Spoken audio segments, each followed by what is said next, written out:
Unleash the power of knowledge and connect with the heartbeat of the African diaspora. Download our African Diaspora News Channel app now on Google Play and Apple App Store. Stay informed with authentic and diverse perspectives, breaking news, and cultural insights. Immerse yourself in a community that celebrates unity, resilience, and progress. Experience the vibrancy of the diaspora at your fingertips. Don't miss out. Empower your perspective today. Search African Diaspora News Channel and join the conversation. Well, the final report is in and the proof is in the pudding. Black people are disproportionately stopped and mistreated by Toronto police. Take a look. Racial discrimination, racial profiling, and anti-Black racism exist wherever Black people interacts with Toronto Police Services. The Commission says this report proves the discriminatory practice is still happening in Toronto. Now, the Commission is calling for the Toronto Police Service to make more than 100 recommendations legally binding, including collecting detailed information on all police stops, detentions, and searches, and using race-based data to identify officers who are prone to racial profiling. The police budget is going up and up and up and up. Every year that we keep having the same conversation and having all of these reports, we are rewarding the police for harming and harassing Black people. A Black man can have a beautiful car and be in an affluent neighborhood in Ontario, and they'll be stopped by Toronto police because, well, they don't belong there. What is this Black person doing here in a luxury vehicle? Must be a drug dealer, must be up to no good. Or one of them folks can call the police on a Black person and say, oh, they're in this neighborhood, they're parked, driving while Black, standing while Black, sitting while Black. And the way that they are treated by Toronto police is very different from the way them folks are treated.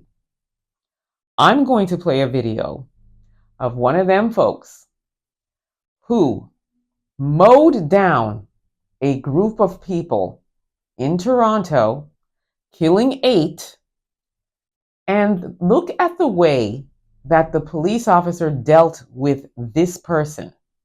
Take a look.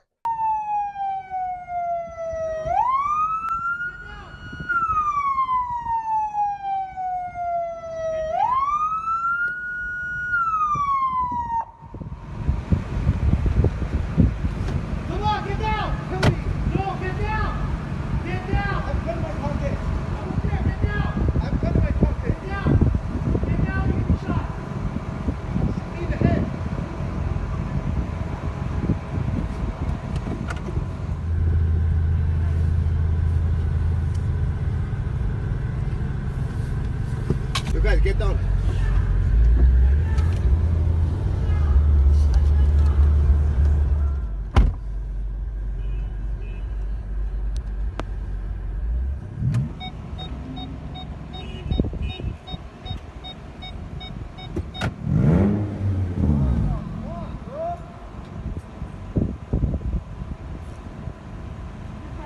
Again, this person mowed down a bunch of people, took off, was chased by the police, stopped, and this officer was backing away. Even though he had his gun drawn, he wasn't doing anything.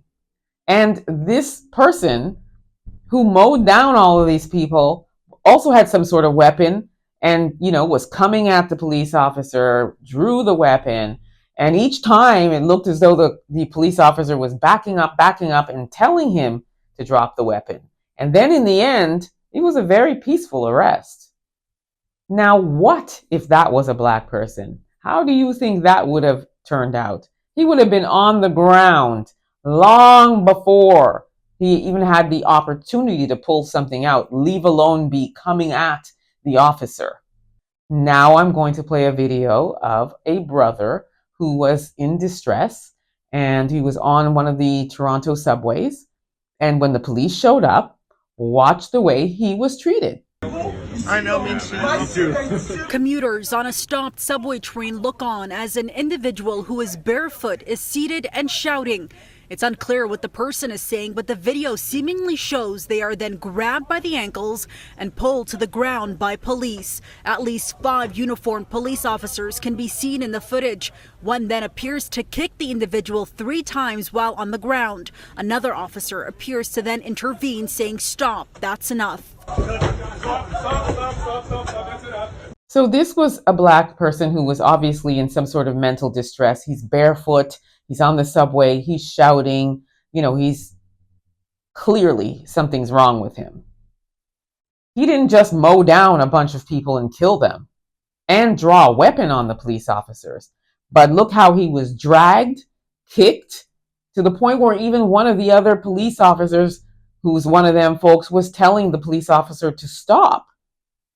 There you have it. There's a direct comparison and the difference in treatment.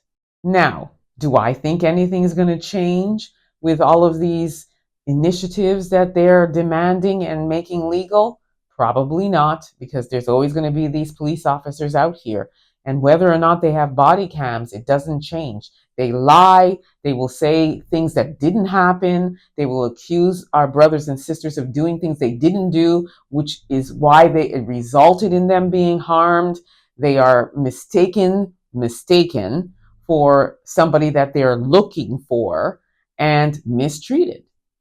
So what we have to continue to do as a community is expose them. And don't just rely on their body cams. Make sure you have a dash cam. Make sure you have put your camera on the instant you're stopped by them. Because the fact that even this report is out is going to cause outrage with the police services. And they may even ramp up in the way that they treat us. So let's make sure we do our own diligence to protect ourselves. Let me know what you all think about this. Don't forget to like, subscribe. Also download the African Diaspora News app. You can grab it at the Google or Apple store, or head over to africandiasporanews.org and grab it there. You'll have access to content you won't see here or anywhere else, so grab that app. Until next time, please be safe, everyone.